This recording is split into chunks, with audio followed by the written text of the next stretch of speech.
Hai Bapak. Halo, Sehat? Halo, halo, halo.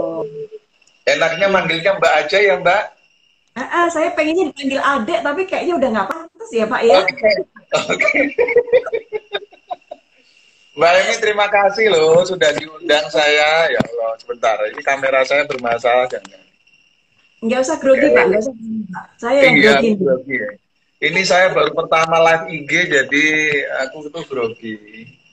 Ini live IG pertama dengan saya toh Pak, kalau dengan yang Oh, lain sudah sering. gimana? Enggak, baru pertama ya. Baru pertama jadi saya juga. Welcome di kehidupan layar kaca Bapak. Oke, matur nuwun, terima kasih sudah diundang. Karena kehidupan kita sekarang ini lebih banyak di layar kaca ya Pak ya. Hmm. Tapi sepertinya kalau gitu mengubah kita menjadi senang berkaca, itu bagus lah. Ini Pak Anjari, saya tuh fans berat Bapak loh. Dari zaman konon sampai akhirnya sekarang berhasil live bareng nih Pak Anjari. Sebentar. Ini kayaknya Anjari yang lain kayaknya nih. Bukan saya yang dimaksud, Mbak Emi. Bener kok, bener kok.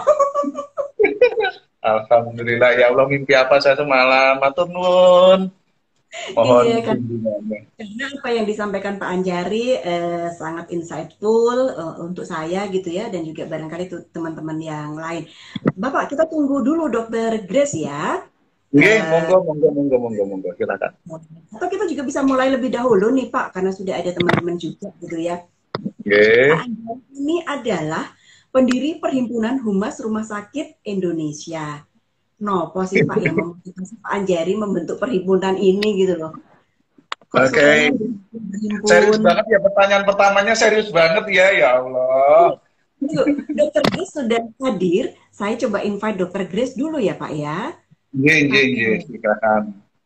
Sebentar, saya mau menghilangkan apa sih ini tulisannya kok banyak banget di sini nih ya. Caranya gimana ya? Aku jangan bener-bener Halo, desa banget. hai. Halo. Maaf saya Dokter, sedang apa dalam kabar? perjalanan. Salam kenal Ya, Pak oke. Anjari. Hai Bu Emi. Salam kenal Bu Grace, apa kabar? Dokter Grace, apa kabar? Ya Allah. Baik, alhamdulillah, puji syukur. Ada Saya, Dokter, TikTok juga di join. suaranya agak kurang keras, Dokter Grace. Oh, oke. Suaranya Izin kurang saya buka keras. masker Nah, ya. oke, nah, boleh. Soalnya juga lewat nih kalau Dokter Grace sudah buka masker kayak gini nih.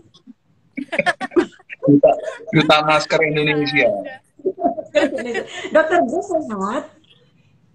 Baik, sehat, Sehat, sehat, Dokter? sehat, sehat. Oke. Baik, meskipun dokter Alhamdulillah. di perjalanan gitu ya, mudah-mudahan sinyalnya tetap baik hati sama kita semua ya Pak Yes. Anjari ya. Ya tadi Ye, sempat juga. Tadi saya sudah tanya pertanyaan pertama nih Dokter Grace ke Pak Anjari, kenapa sih masih membentuk Perhimpunan Humas Rumah Sakit Indonesia? Pak Anjari berkenan untuk menjawab ini Pak Anjari? aku nggak mau dipanggil Pak, tua banget. Pak, kita mau dipanggil Mas, tapi bagaimana nih? Iya, Kak, AA lah, AA. Oke, Oke, Kak Grace dan Kak Anjari ya. Oke, Kak Anjari. umur-umur. Biar kehidup. Soalnya seharian kita sudah kerja dan rasanya sore ini kita nggak mau yang serius-serius banget gitu.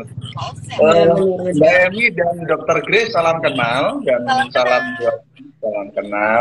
Saya udah baca profilnya orang-orang hebat ini dua orang ini.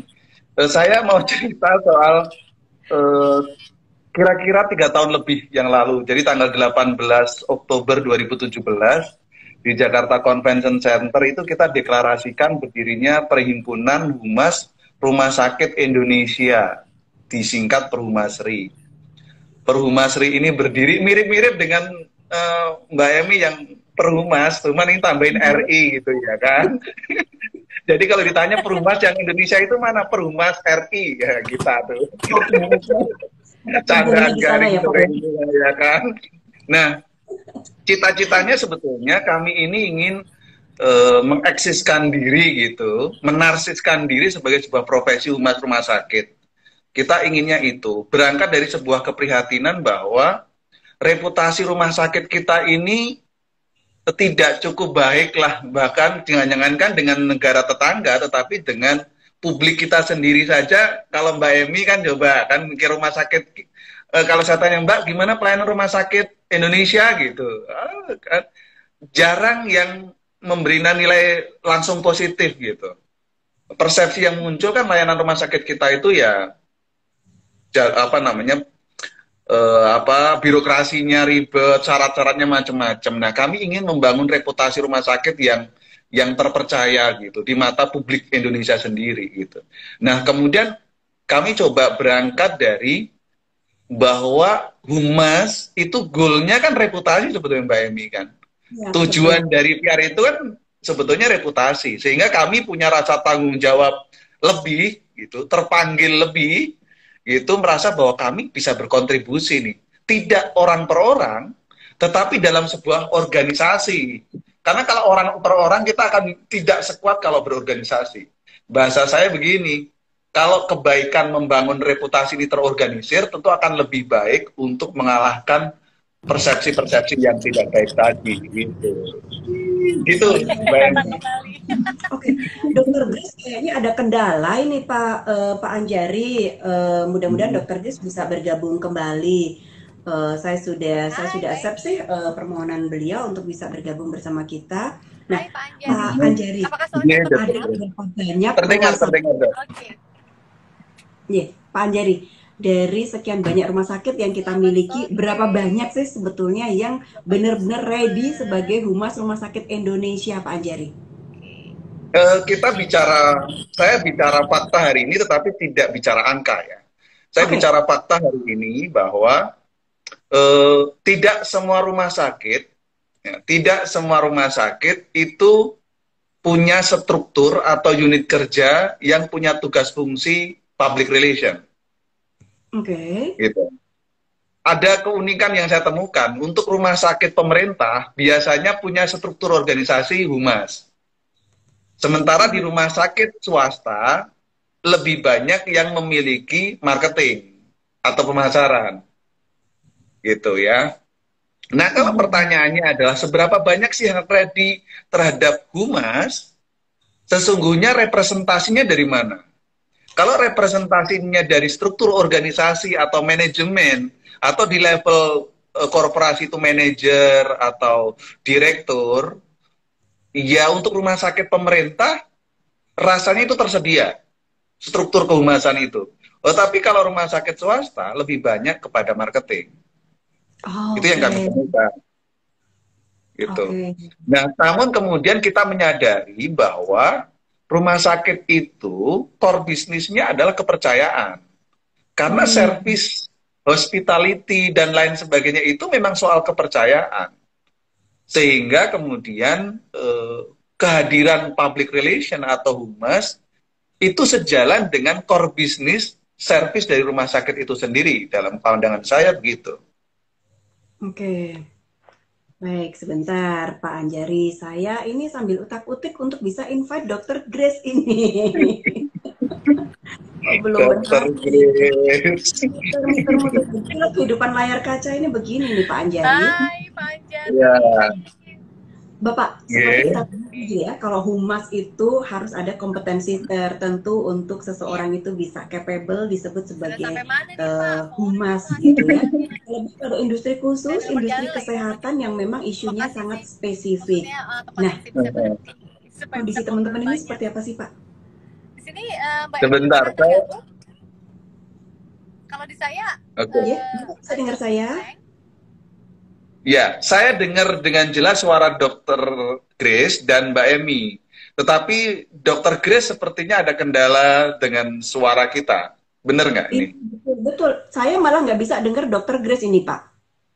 Oh, saya dengar suaranya, tetapi kemudian sekarang putus.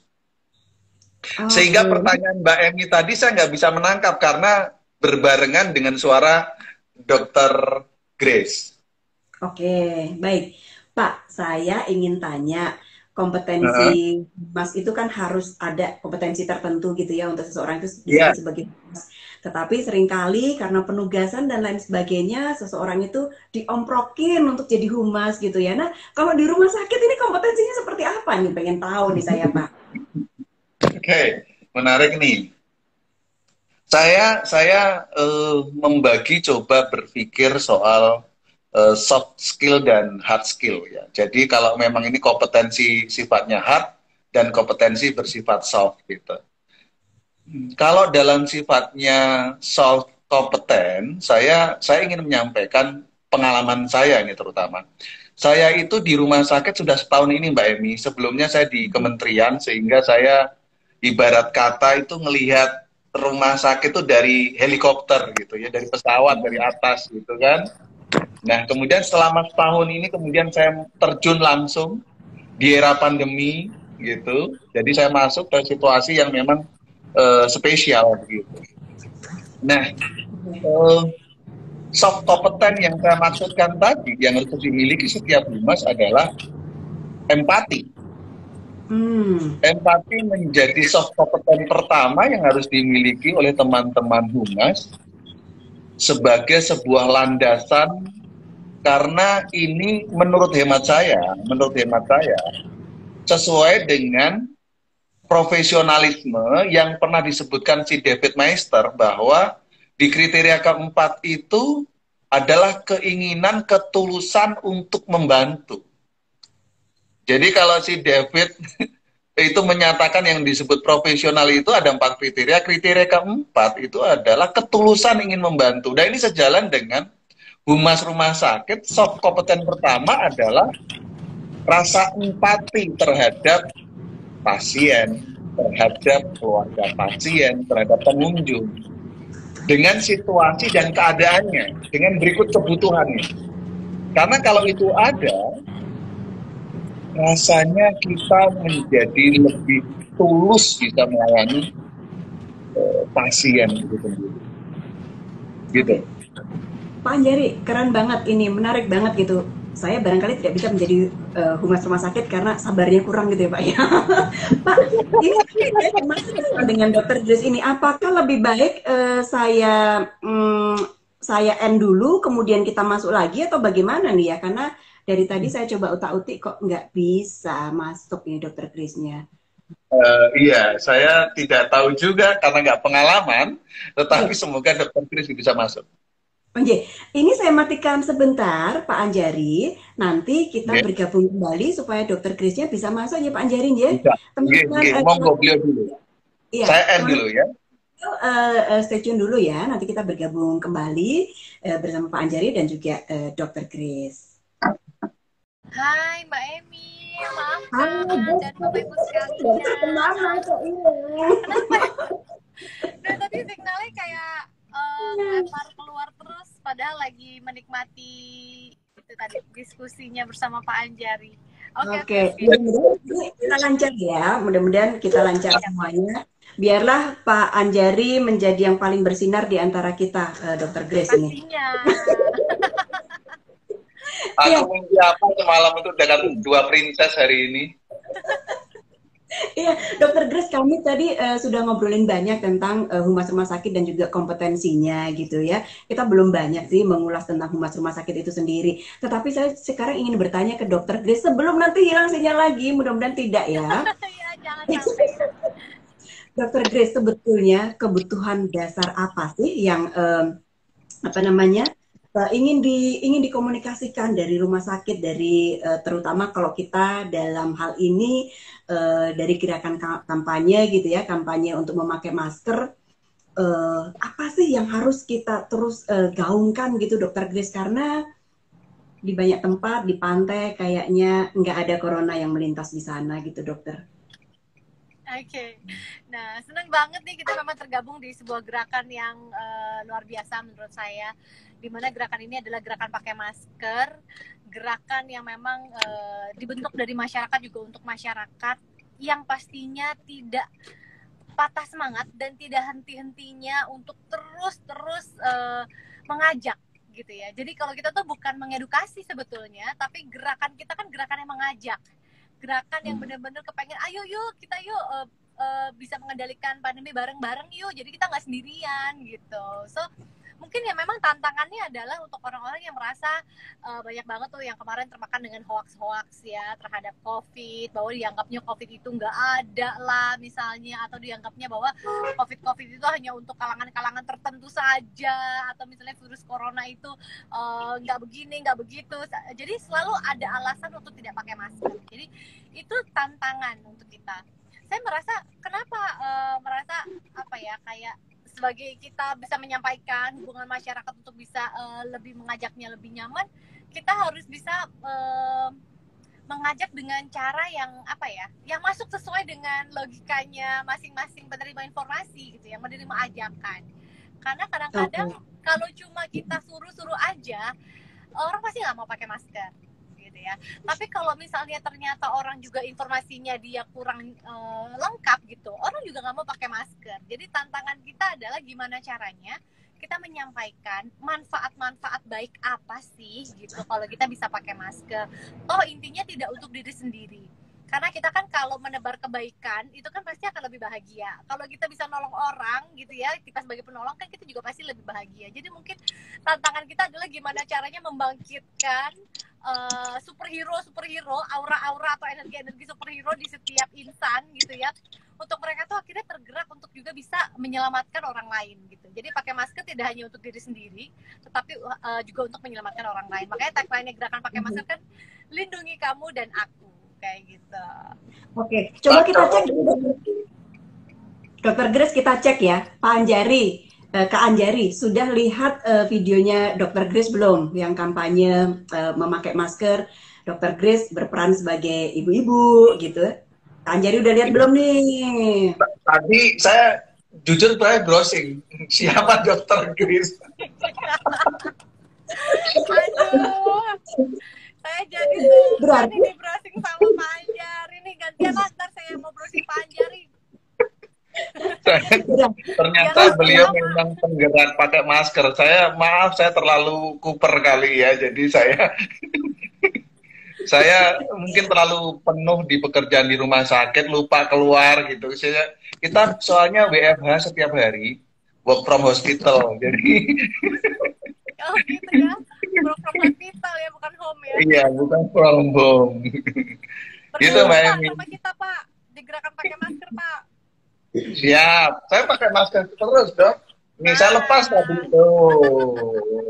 Iya, berarti kampanye yang dilakukan Dokter Grace berhasil ya dokter ya, karena Pak Anjari pun sampai browsing gitu untuk tahu paling tidak Dokter Grace ini siapa sih.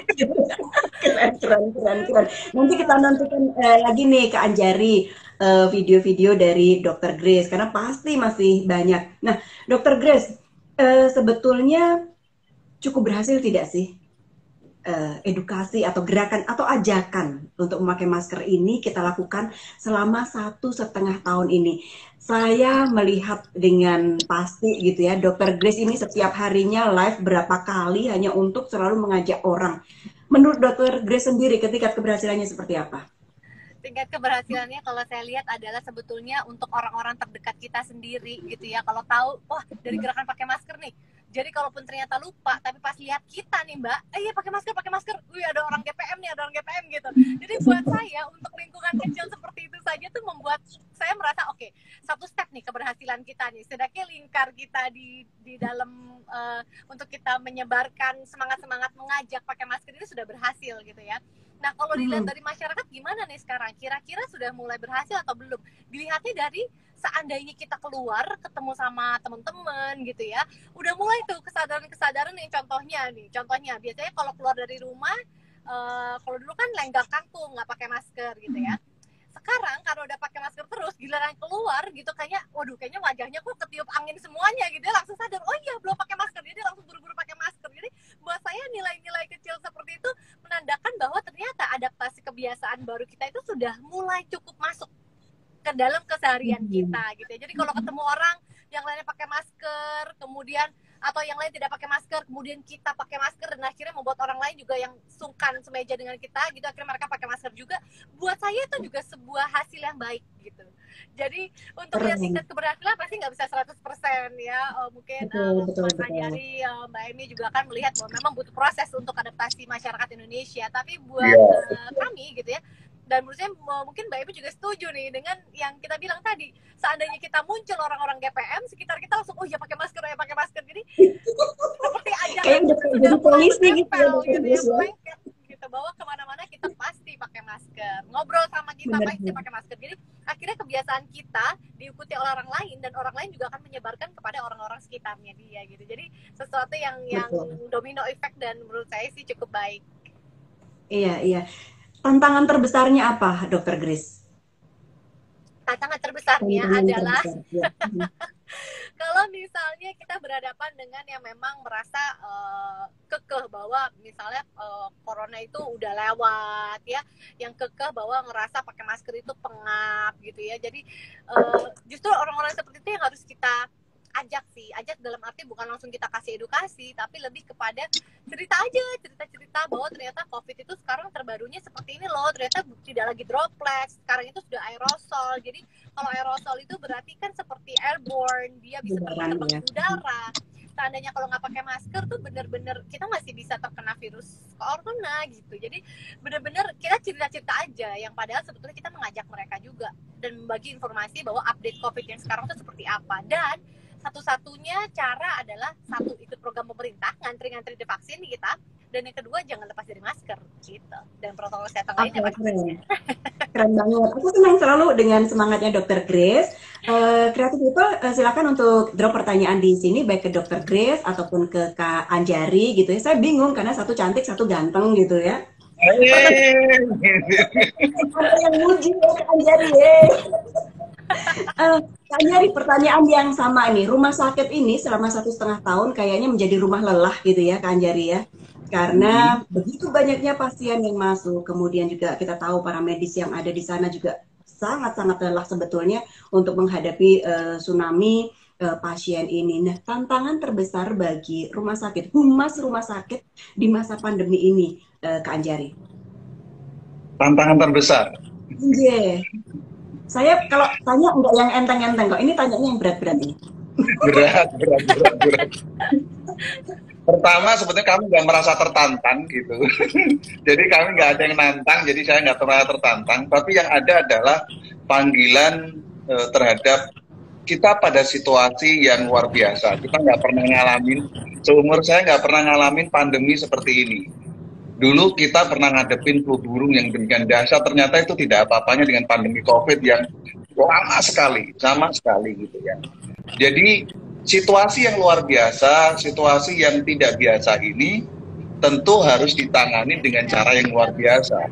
Dan saya setahun ini berada di rumah sakit, saya menyaksikan sendiri bagaimana para tenaga kesehatan, dokter, perawat, dan juga pegawai rumah sakit memberikan pelayanan yang sebetulnya yang disebut kalau ada kata lebih tinggi dari kata pengabdian, saya akan pakai kata itu.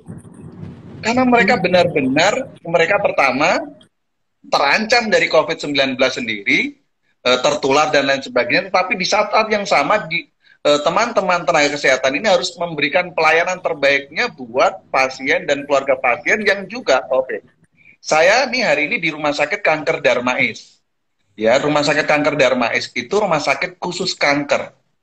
Dan juga pusat rujukan kanker.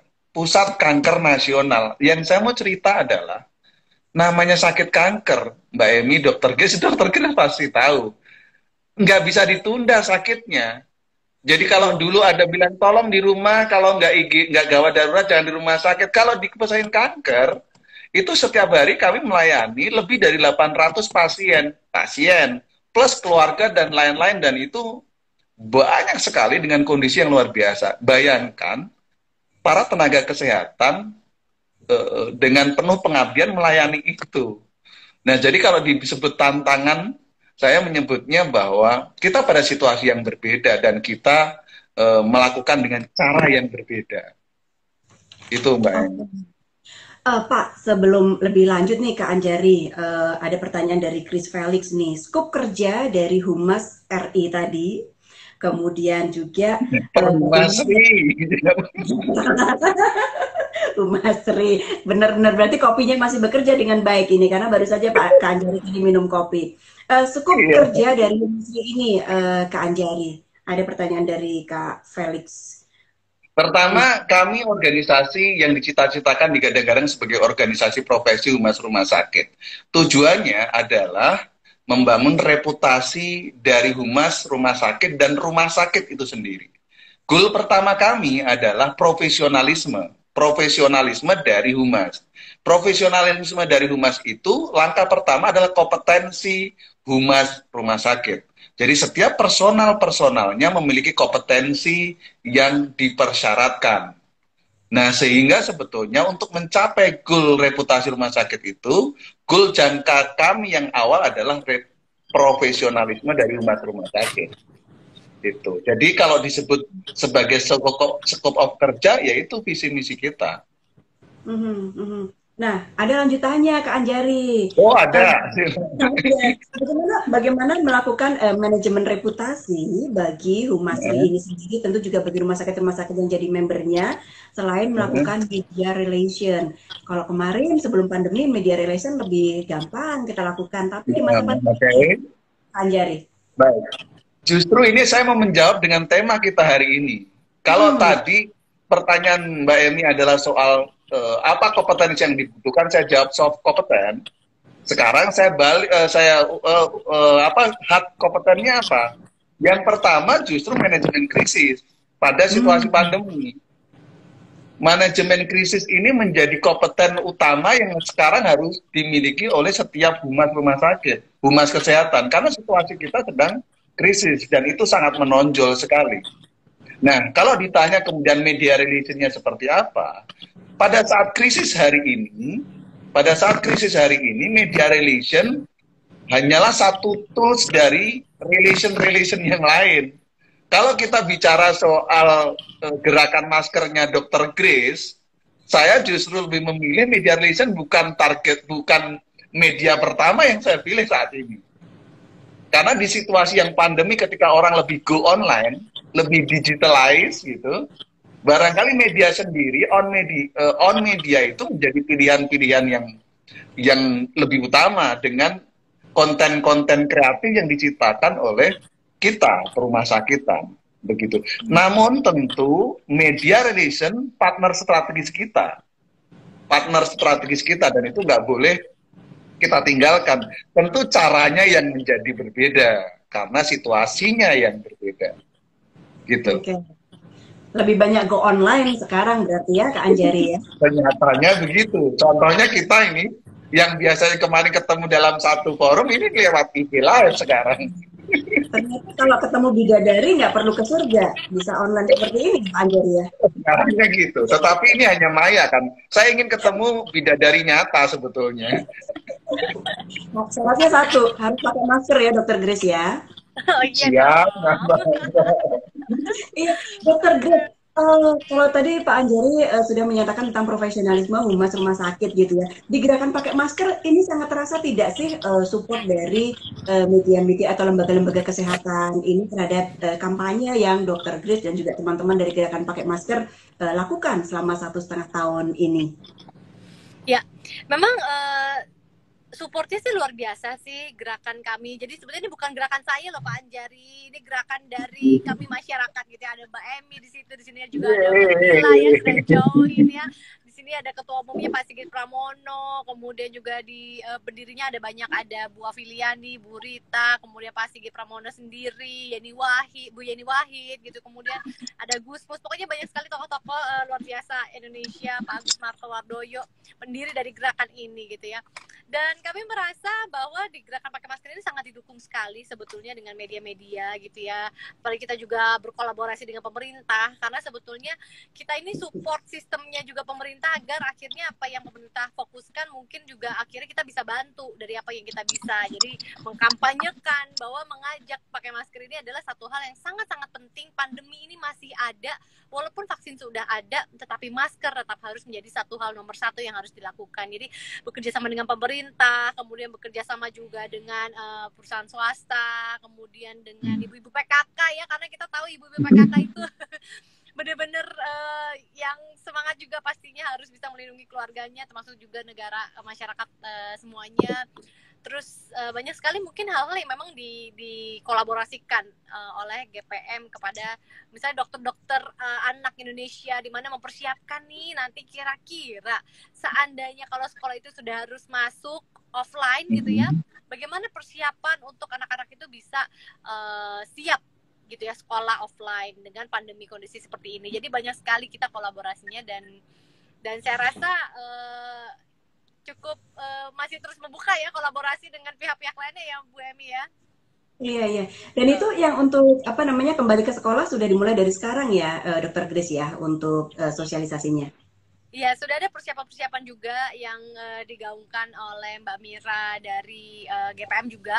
Jadi untuk juga kita berkolaborasi dengan IDAI, Ikatan Dokter Anak Indonesia, supaya nanti kira-kira bagaimana sih untuk kedepannya persiapannya. Kemudian juga dengan kementerian-kementerian seperti Kementerian Pariwisata gitu ya, yang mempersiapkan bagaimana destinasi pariwisata ini juga kita support penuh dari gerakan pakai masker, agar betul-betul yang berwisata tetap aman, yang berwisata tetap sehat, dan juga tetap bisa piknik di kondisi pandemi ini secara aman, kayak gitu sih. Ya, ini jadi ajakan ya ke Anjari ya, ajakan dari Dokter Grace untuk kita bisa piknik nih ke Anjari. Bisa dong, asal prokesnya dijalankan. Dokter Grace kalau memang butuh bantuan untuk kampanye plus jalan-jalan, daftar. Mbak Emi kita ikut ya. Iya benar-benar. Siap, yuk kita mau kemana Bu Emi? Iya. Kak Anjari pengen kita pengen tahu nggak sih Dokter Grace ini sudah ke sekolah, ke pondok pesantren, ke PKK, bahkan mungkin ke komunitas-komunitas yang nggak kita terlintas gitu ya. Dokter Grace masuk di sana. Dokter, boleh sharing tidak? Apa hal yang kira-kira lucu dan kemudian never cross in our mind bahwa itu akan muncul ketika dokter melakukan ajakan untuk memakai masker nih dokter? Apa ya hal-hal coba diingat-ingat, karena saya juga pernah terjun ke pasar juga, kemudian pernah ke penjara juga, kemudian apa ya yang merasa uniknya lebih sebetulnya bahwa yang saya merasa gitu ya, bahwa kalau ada orang-orang yang dengan semangat gitu ya, dengan semangat berkobar-kobar dan dengan ceria, dengan ajakan yang menyenangkan untuk pakai masker, itu sebetulnya sekitar kita juga sangat mudah untuk mengikutinya sih menurut saya. Jadi yang misalnya apa ya, kalau di pasar itu kan kadang-kadang kita mengedukasinya yang penjual harus pakai masker ya, yang beli juga harus pakai masker. Jadi seandainya yang beli itu nggak pakai masker, jangan dilayanin ya kita, atau diingatkan harus pakai masker. Nah kadang-kadang yang kayak gitu-gitu tuh pertama biasanya emak-emak itu kan harusnya kayaknya yang penting laku gitu jualannya gitu ya. Kalau ini enggak loh. Kalau ini bisa, oh iya ya benar juga ya. Mungkin karena akhirnya diedukasi bahwa hati-hati loh, bahwa COVID itu, penyakit COVID itu benar-benar ada, dan kalau memang sudah menyerang itu bahaya, bisa merusak multi organ. Jadi bukan metode menakutkan ya, tapi lebih kepada realitanya saja, bahwa kalau sudah kena COVID bisa beresiko untuk penyakit-penyakit lainnya. Nah kan ibu kan harus sebagai istilahnya membantu support perekonomian keluarga. Jadi ibu harus sehat. Kalau misalnya ibu nggak sehat nanti gimana gitu ya, mensupport keluarga dan sebagainya. Akhirnya ajakan-ajakan persuasif seperti itu yang buat emak-emak yang tadinya nggak mau gitu ya, emak-emak yang keras kepala, mama pokoknya yang pasti bener, itu akhirnya mau juga gitu. Dan akhirnya kalau sudah bisa begitu, akhirnya menjalarnya dan akhirnya bisa mengajak banyak orang pakai masker lebih gampang. Jadi buat saya harus kena dulu mungkin ya di hatinya. Jadi ternyata orang tuh kalau udah kena hatinya itu pasti bisa mengajak juga untuk kontribusi positif terhadap gerakan pakai masker ini dengan pakai masker dengan benar. Gitu. Kalau pasti kita setuju ya, Kak Anjari ya, pasti luluh kita ya. Enggak, kalau soal kena hatinya, jangankan pakai masker, yang lain-lain juga mau kalau udah hatinya tersentuh. Jadi teman-teman, ini ada frater juga yang bergabung dengan kita. Ada Frater Septian nih dari Serikat Jesuit Indonesia. Beliau juga punya humas karya di gereja pelayanan sosial, kemudian humas gereja dan humas pendidikan. Mudah-mudahan nanti diundang juga gerakan pakai masker ke humas Serikat Yesus supaya kita bisa sharing lebih banyak lagi ya, Dokter Grace ya. Bersama Kak Anjari tentu saja.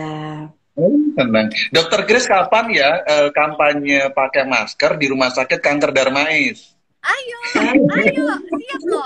Kami dari Upaya, teman gerakan pakai masker siap banget Pak Anjari undang kita aja. Iya, poin yang mau saya sampaikan gini, kalau di rumah sakit itu kan jadi protokol kita ya, kalau pakai masker nggak boleh masuk rumah sakit, karena kita ada proses screening. Kami sampai akhir tahun kemarin tuh memang rutin membuat kampanye bagi masker. Kalau kemarin misalnya Oktober itu kan biasanya pink gitu, kita bagi masker yang warna pink-pink gitu, jadi lucu-lucu gitu kan. Keren tuh, Pak Anjari. Kita bisa kolaborasi. Dulu saya juga bantu YKI soalnya. Oh, Yayasan Kanker Indonesia. Yang sama Prof. Aru, yang di Lebak Bulus, saya support juga. Ya, berarti tinggal menyesuaikan frekuensinya saja supaya kita bisa kolaborasi. Menarik loh, di gedung tempat saya ini harus pakai masker tentu saja, dan untuk untuk membuka pintu dengan membuka masker maka pintu bisa terbuka. Kemudian kita harus tutup masker lagi untuk bisa masuk ke gedung ini. Keren kan sekarang teknologinya? Keren. Kita juga punya satu slogan loh,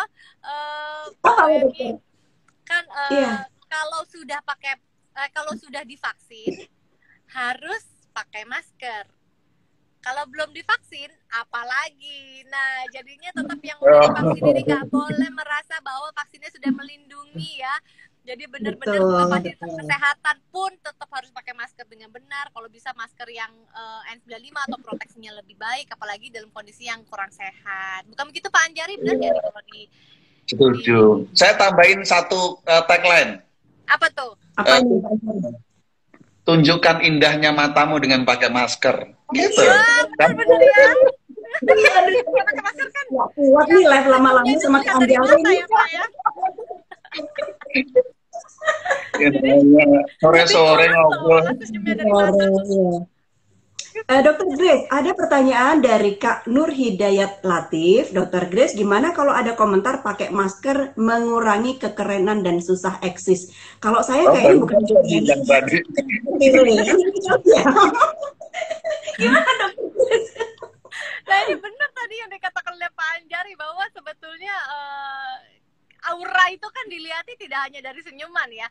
Mungkin senyuman boleh ketutup masker, tapi senyum dari mata atau kita bilang smiles sekarang ya bisa smile gitu ya. Sekarang smiles itu justru artinya banyak loh. Jadi lebih dalam banyak lagi. Loh. Jadi justru lebih kece dan lebih misterius loh. Biasanya kalau pakai masker itu tambah keren karena tambah misterius nih. Jangan-jangan dia cantik apa ganteng nih ya, cantik ganteng gitu ya. Menambah rasa kemisteriusan jadi lebih eksis sebetulnya. Terutama bagi teman-teman muda yang masih PDKT gitu ya, kalau tersipu-sipu gitu kan jadi nggak ketahuan gitu ya. Iya benar.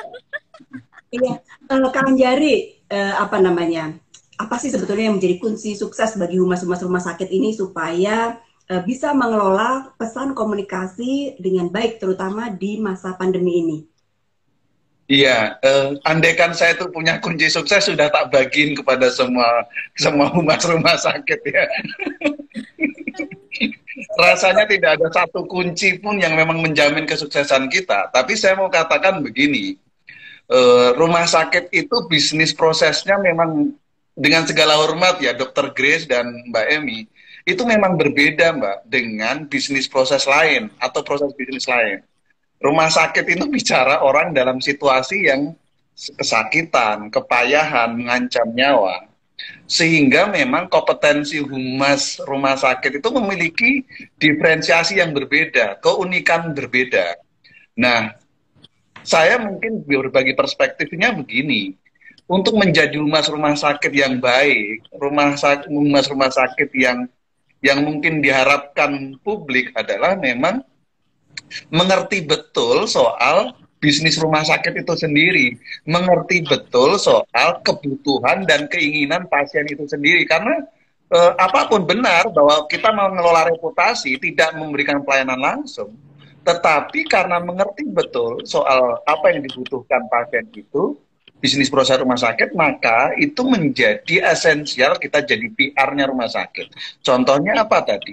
Soal empati, soal active listening, soft kompeten yang sejak awal harus punya. Kalau itu enggak, mohon maaf dengan segala hormat, rasanya kita agak sulit untuk menjadi PR yang berhasil. Karena saya sering mengatakan, bahwa dalam komunikasi saja empatik dan active listening itu menjadi kunci berhasilnya komunikasi. Apalagi dengan pasien, keluarga pasien yang kondisinya itu memang sudah membutuhkan empatik dan didengarkan gitu. Itu ya Mbak Emi, bener nggak sih? Betul, betul Pak. Harusnya bener, kalau nggak bener. Karena kalau Benar. sudah ada kunci suksesnya juga bisa diduplikasi di mana-mana ya Pak ya. Iya, saya sih cuma membayangkan gini, andaikan PR rumah sakit itu berhasil, rasanya jadi PR tempat lain akan punya keberhasilannya lebih besar kan? Tunggu. Kenapa Pak Anjari berpikir seperti itu Pak? Iya, artinya karena kemampuan untuk empatiknya itu tinggi. Kemampuan untuk listeningnya itu mesti tinggi gitu. Nah, bayangkan kan, orang lebih suka mendengarkan, menyimak dengan sesama kan daripada kita banyak bicara gitu. Serasanya kenyamanan itu dan makanya kita sering membutuhkan teman curhat daripada kita yang suruh curhat gitu. Ini kayaknya curhat sore-sore ya dokter Grace ya. Curcol jadinya dia. Curcolnya Pak Anjari ya. Saya ingin menjadikan obrolan kita soal PR ini menjadi renyah gitu supaya nggak PR kok kayaknya rumit banget gitu. Enggak, Mas itu nggak rumit-rumit amat gitu. Itu saya cuma ingin begitu Mbak En. Iya, setuju Pak, setuju Pak. Kadang-kadang kepercayaan diri itu penting di sini. Jadi saya ingin menunjukkan kepercayaan diri saya kan.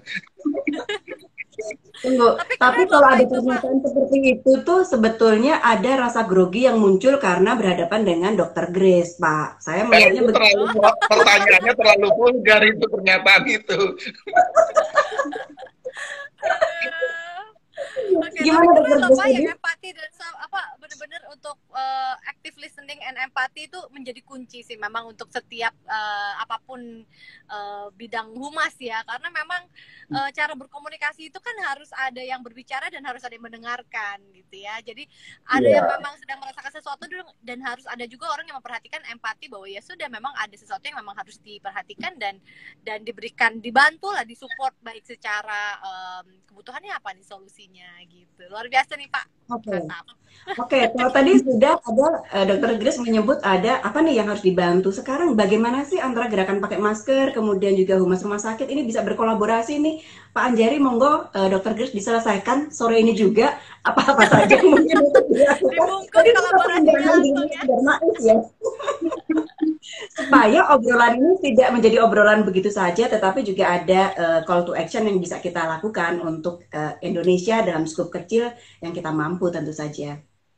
Iya. Dokter Grace dulu kayaknya. Apa yang bisa kita kerjakan bersama Pak, dikolaborasikan? Yang pasti apa Pak? Bagi kami di Perhumasri, saya coba mengambil perspektif dari Perhumasri ya, bahwa buat rumah sakit itu sangat punya kepentingan disiplin dan kepatuhan publik dalam memakai masker. Tidak semata-mata soal kepatuhan terhadap protokol kesehatan yang jadi standar rumah sakit, bukan itu. Ada esensinya bahwa kita sama-sama ingin tingkat penularan ini turun banget gitu. Karena kalau udah turun, buat rumah sakit juga kemudian beban terhadap pasien yang banyak jadi turun. Itu kita selalu gelisah ketika di mana momentum kerumunan, ketika libur, kerumunan di tempat wisata, kemudian berdampak pada kenaikan kasus, itu rumah sakit sudah siap-siap itu seminggu sebelumnya, aduh besok mau libur nih. Terus apa yang mesti kita lakukan? Itu pikiran pertama kita orang rumah sakit, termasuk di Rumah Sakit Kanker Darmais. Karena kita faktanya ketika libur, kenaikannya terjadi. Kunjungan terjadi kenaikan itu. Artinya, kalau kolaborasi kita nih, Dr. Grace dengan GPM tadi, ya saya sangat senang kemudian ketika GPM ini semakin masif, semakin mampu mempengaruhi orang untuk disiplin dan patuh memakai masker.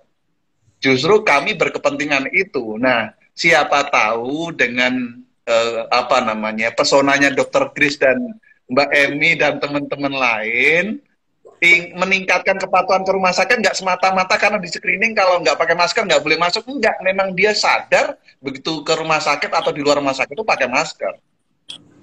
Betul, Menurut betul, saya itu ya betul. lucu Oke. itu.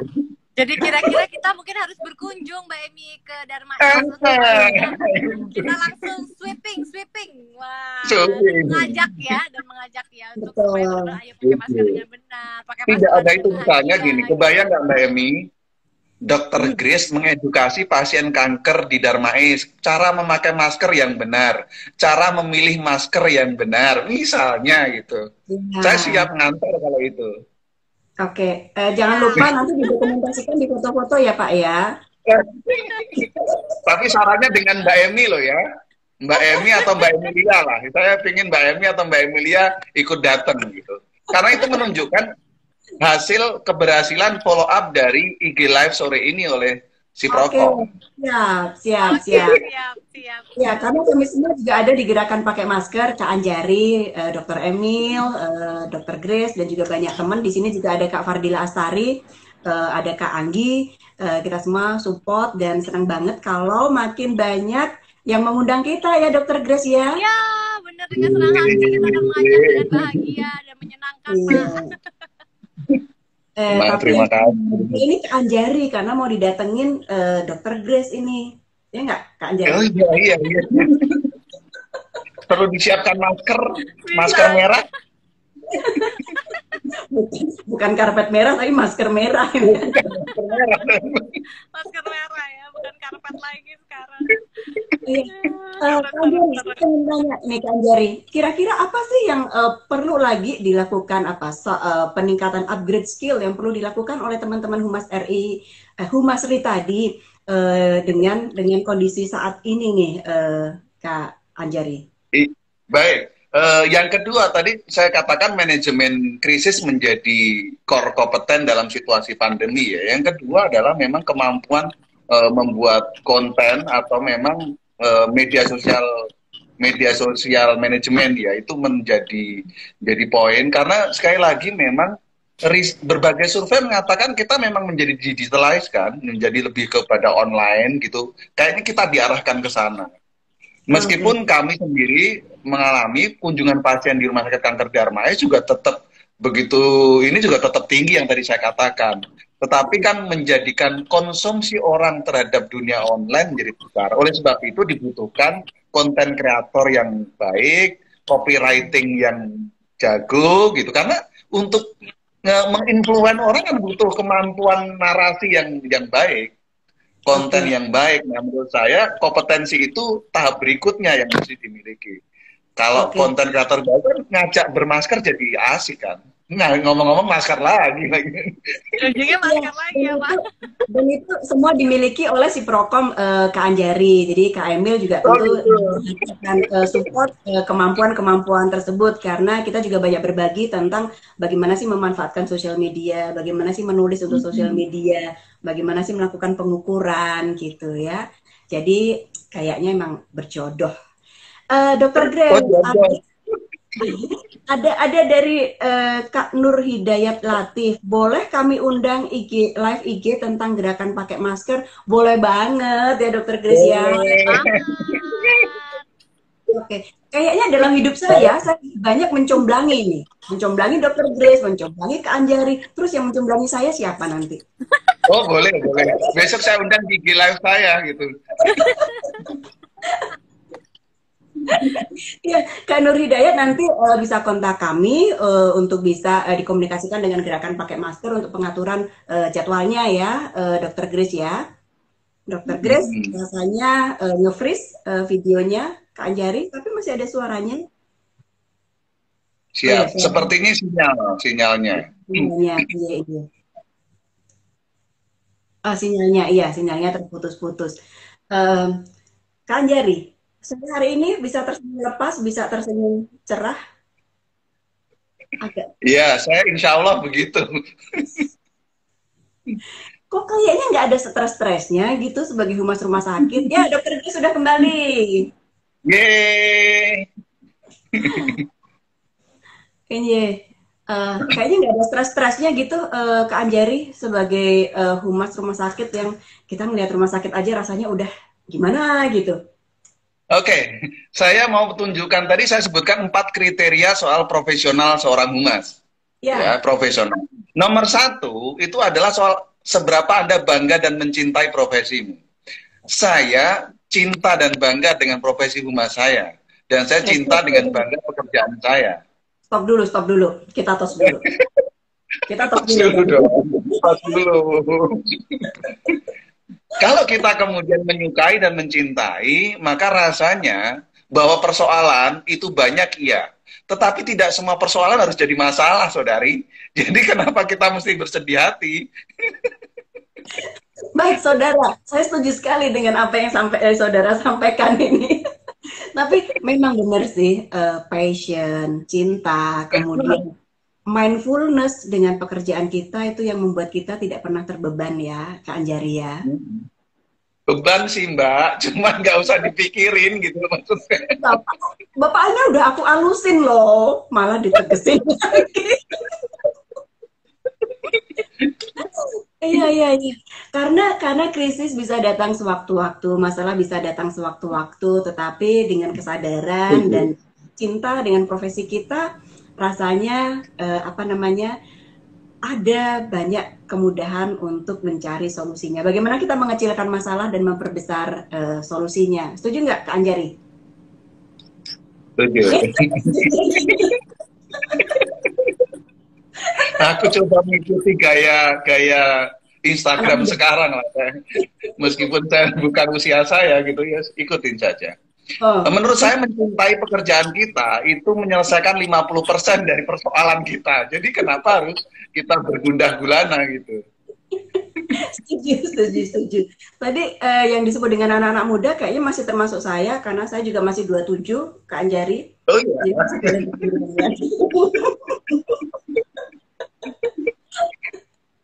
Iya. Dan ini apakah vibe seperti ini juga dirasakan oleh teman-teman dari Humasri ini, Kak Anjari? Karena Kak Anjari kalau bicara, kalau menulis gitu ya, kayaknya nular nih, senengnya, happy-nya nular gitu ya.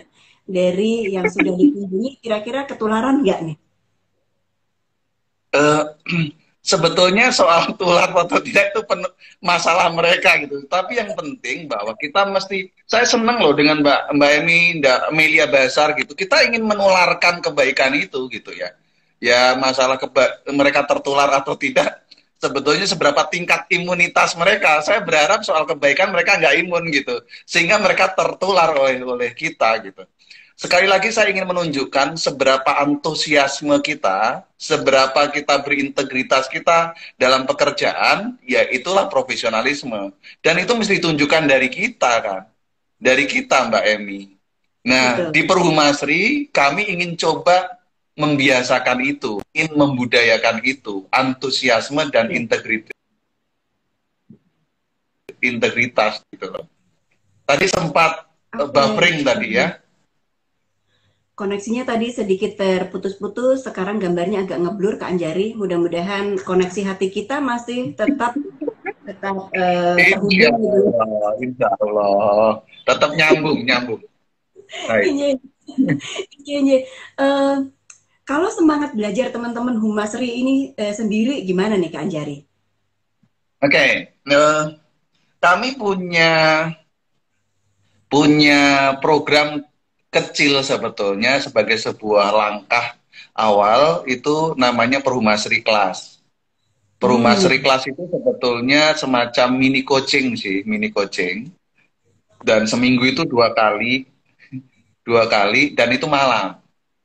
Kemudian rencananya sih biasanya 1,5 jam selesai gitu. Kita mulai jam 7.30 atau jam 8, 9.30 selesai gitu.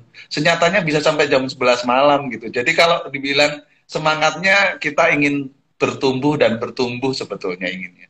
Insya Allah ada semangat untuk itu. Oke, mudah-mudahan nanti kita bisa saling sharing ya, Kak Anjari ya. Saya juga senang sharing kalau yang enteng aja. Kalau sampai jam 11 malam ini lebih enteng dari yang saat ini, tentu saja yang masih jam setengah 5, setengah 6. Jadi kapan saya kita cerita yang aja itu. Iya, tapi dari sini saya tahu bagaimana Kak Anjari mengajak orang untuk terlibat, karena tadi pernyataan secara tidak langsung untuk yuk sharing dengan kita yuk gitu aku bacanya. Ini cara Jawa dengan cara ini kan cara Jawa. Saya ingin Mbak Emi dan teman-teman Cipro berbagi ke kita gitu loh ya kan. Betul. Dengan senang hati Pak Anjari kita pasti akan berbagi karena sebagai humas di Indonesia kita nggak bisa sendiri, tetapi semakin kita berkolaborasi kita akan semakin kuat. Seperti juga tagline Perhumas gitu ya, Indonesia bicara baik. Nah, kebaikan-kebaikan ini yang kita munculkan termasuk dari dunia kesehatan dan lain sebagainya gitu. Kita atur jadwal aja nih Kak Anjari untuk Anjari. Kita juga punya expert, kita punya expert kalau suara untuk dan videonya Pak Anjari sudah jelas. Kak Fardila Astri nanti juga bisa bergabung juga. Oke, siap. Dengan Dokter Grace ada tapi putus lagi dia. Dokter Grace ada tapi rupanya Mbak Emi tidak bisa ini ya mendengar. Iya. Iya. Ya Dokter Grace, mohon maaf ini saya sudah klik dari tadi tidak bisa join juga. Saya nggak tahu kenapa. Mungkin dari sini kelihatan usia saya bahwa saya agak gaptek gitu ya Kak Anjari ya. Tetapi saya udah usahakan, udah remove kemudian invite, nggak bisa. Tetapi senang banget Dokter Grace tadi sudah bergabung bersama kita dan setiap ada Dokter Grace itu suasananya menjadi sangat nyaman, kita kayak didongengin gitu ya. Oh gitu ya, alhamdulillah. Iya, maafkan mungkin sinyal dariku. Oke, kita masih banyak kesempatan untuk jumpa lagi nih Dokter Grace juga Kak Anjari. 17:29 saya tidak ingin mengatakan kata terakhir gitu ya Kak Anjari, tetapi iya betul nggak sadar saya. Ya, ada sesuatu yang inspiring yang Kak Anjari ingin sampaikan kepada creative people sore hari ini, silakan. Oke. Tidak ada yang bisa menunjukkan profesionalisme apapun pekerjaan kita selain kemudian yang pertama ada mencintai dan bangga profesimu. Saya sering mengatakan dan di IG saya tulis seberapa besar antusias dan integritas Anda terhadap pekerjaanmu, itulah profesionalisme. So jadi PR jangan pernah tanggung. Jadilah humas yang profesional dengan mencintai dan bangga dengan profesimu. Merdeka. Oke, cinta itu menyelesaikan banyak hal, paling tidak 50% tadi kata Pak Anjari. Ya, mudah-mudahan creative people juga mencintai apapun yang creative people sedang lakukan sore hari ini, belajar tentang dunia humas dan lain sebagainya, karena itu bekal ke depannya nanti. Dokter Grace senang dengan passion Pak Anjari. Oke, keren banget memang Pak Anjari. Terima kasih Dokter Grace, makasih loh. Luar biasa, salam kenal. Kak Anjari, jumpa pertama impresinya begitu luar biasa. Dokter Grace juga saya senang sekali selalu memberikan vibe positif. Kita akan jumpa lagi, jangan kapok kalau ada perjumpaan pertama, ada perjumpaan kedua, ketiga dan seterusnya, Pak Anjari. Terima kasih atas kepercayaannya. Terima kasih sekali waktunya Creative People. Kita berhenti sampai di sini. Kita siap untuk sholat sore hari ini gitu ya. Dan satu pesan dari Dokter Grace tadi, selalu memakai masker. Gak usah ke rumah sakit, nggak perlu. Nanti ketemu Pak Anjari soalnya kalau di sana ya. Iya, tetap pakai. Saya punya warna biru nih, Pak Anjari. Oh, warna biru. Terima kasih sekali. Jumpa kembali kita di lain kesempatan. Bye. Bye. Terima kasih ya Mbak Emi. Terima kasih.